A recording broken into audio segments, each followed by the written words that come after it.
আজ বহুদিন পরে আমি বড় ভিডিও করতে বসেছি, খাওয়ার ভিডিও।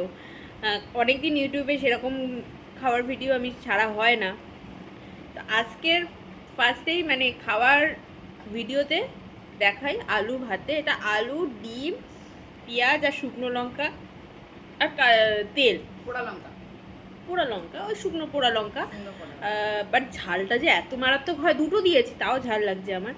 এটা খেতে দুর্দান্ত হয়। আজকে কি মনে হয়েছিল, আসলে আমি আগের দিন একজনকে দেখছিলাম যে সে খাচ্ছে এরকম, মানে আলুর ভর্তা করেছে, বেশ রগরগে করে মেখেছে আর ভাত দিয়ে খেয়েছে। আমি না দেখে আমার মনে হচ্ছে আমি আজকেই করবো বলে আমি তার সঙ্গে সাথে একটা অ্যাড করেছি, ডিমটা অ্যাড করে দিয়েছি, কারণ ডিম লাভার আমি ভীষণভাবে। তো আগে খেয়ে দেখি, কথা বলবো পরে।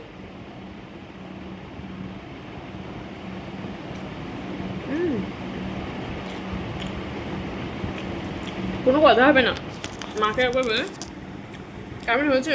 খুব ভালো হয়েছে খেতে। বাঙালি মানে আলু ভাতে ভাত, একদম তৃপ্তি। একদম খুব সুন্দর হয়েছে খেতে। আর তার মধ্যে ডিম পড়েছে তো। আর তার মধ্যে আরেকটা যে স্পেশালি যেটা হয়েছে সেটা হচ্ছে শুকনো লঙ্কা পুড়িয়ে দেওয়া হয়েছে। হ্যাঁ, যেটা হয় না, যেটা হয় না চট করে, হয় তেলে ভেজে নালে শুকনো খোলায় ভেজে করা হয়। বাট আজকে আমি পুড়িয়ে, ওর কথা শুনেই পুড়িয়ে দিয়েছি আমি, বলছে মা পুড়িয়ে করো তো।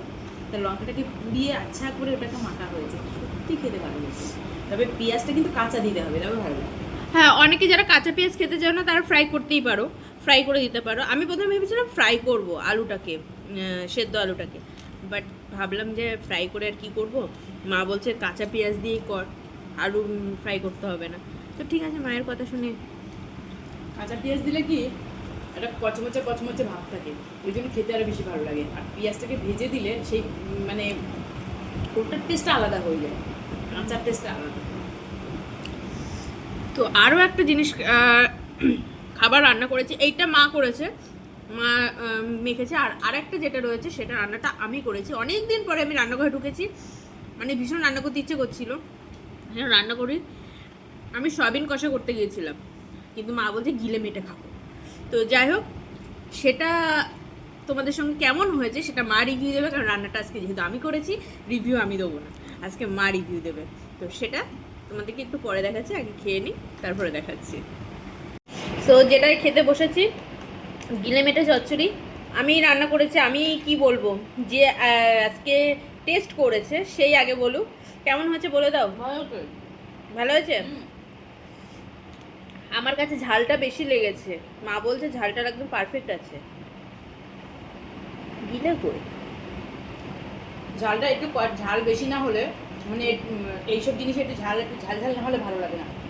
তো ঝালটা আমি ভাবছিলাম ঝালটা কি করবি বুঝতে পারছিলাম না, যেহেতু বাটা লঙ্কা, কিন্তু একটু ঝাল চড়া দিয়েছিস, ভালো লাগছে খেতে। ঝাল চড়া হয়ে গেছে এটা, মানে যারা ঝাল খাও তাদের কাছে এটা খুব ঝাল লাগবে।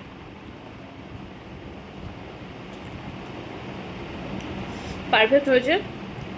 নিজের রান্নার কি বলবো, নিজে ভালো হয়েছে, খুব ভালো হয়েছে। তা দীর্ঘদিন পরে নিজের রান্না থেকে অন্য রান্না খেতেও একটু ইচ্ছা করে মাঝে মাঝে। এটা হাত চেঞ্জ করতে, আজকে মুখটা চেঞ্জ হলো একটু। একটু হাত চেঞ্জ করতে দরকার পড়ে। একঘেয়েমি হয়ে যায়, রান্না করতে করতে করতে করতে একঘেয়েমি হয়ে যায়, তখন মাথা কাজ করে না, তখন মনে হয় যে কী করবো না, এরকম একটা বিষয় হয়। লাউ দিয়ে যে বড়ির তরকারিটা যেটা করে ওটা করতেই করবে, ওটা খেতে দুর্দান্ত লেগেছিল সেদিন। ওরা নিরামিষ না করেছিল বলো? নিরামিষ বড়ি দিয়ে, লাউ বড়ি। লাউ বড়ি প্রথমবার খেয়েছি, এত ভালো খেতে হয়েছে যে ওই দিয়ে এক থালা ভাত খেয়ে নিয়েছি শনিবারে। শনিবারটা এলেই শুধু ভাবনা হয় কি খাবো কি খাবো কি খাবো। আবার দু এক পিস তুমি এর সঙ্গে মাংসও এনেছো।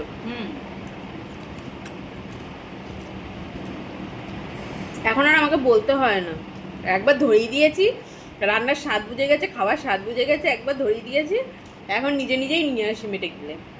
শুধু ওটাই, আমি গলা টলা নিই না কিন্তু ওর সঙ্গে। গলাটাও খারাপ লাগে না, কিন্তু শুধু নিই না,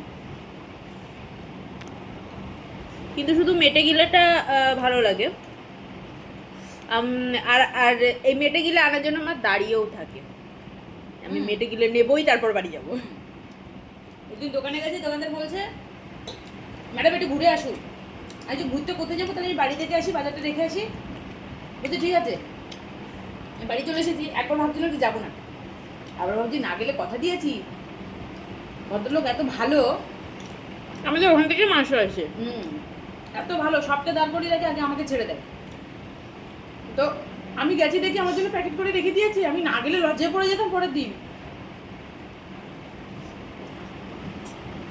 না উনি হয়তো বিক্রি করে দিতেন, কিন্তু হ্যাঁ এটা কথার একটা খেলাপের ব্যাপার হয়ে যেত। যে আমার জন্য রেখে দিয়েছে, আমি এরপরে বললেও আর রাখতো না। আর তার থেকে বড় কথা, ওই একবার বাজার থেকে এসে না আর যেতেও ইচ্ছা করে না। আমি আবার গেছি এই গরমের মধ্যে, বৃষ্টি হচ্ছে ঠিকই কিন্তু গরম কাটছে না। যারা খেতে ভালোবাসে না সব ফেলে আগে দৌড়াবে খাবারের দিকে। আমার বাবা খেতে ভালোবাসতেন, আমার ভাইরা খেতে ভালোবাসে, আমি তো সেই বাড়ির মেয়ে। আবার আমার মেয়েও খেতে ভালোবাসে, আবার আমার জামাইটাও হয়েছে খেতে ভালোবাসে। হ্যাঁ, শান্তনু খেতে খুব ভালোবাসে, এমন নয় যে খুব খাবে, কিন্তু খাবে, একটু একটু করে খাবে। আর সব থেকে বেশি ভালোবাসে পোলাও খেতেও। আর মায়ের হাতের পোলাওটা একবার যে স্বাদ পেয়ে গেছে, তারপরে আমার মা যতবার পারফেক্ট বানাতে গেছে ঝড়ঝড়াটা আর করতে পারিনি। মানে বেশি যে আবার প্রশংসা করলেও যে প্রবলেম, তবুও খেয়েছে। ও বলে যে না, সেই স্বাদটা দোকান মানে রেস্টুরেন্টে যে স্বাদ তার থেকে বেটার। রেস্টুরেন্টে কেন খাবো, আমি বাড়িতে খাবো। না পরে দুবার বলেছে একটু নরম হয়ে গেছিল। আমি পোলাও তো ভালোবাসি না, আমি পোলাও থেকে দূরে থাকি। আমি ফ্রাইড রাইস লাভার, আর পোলাও থেকে দূরে থাকি।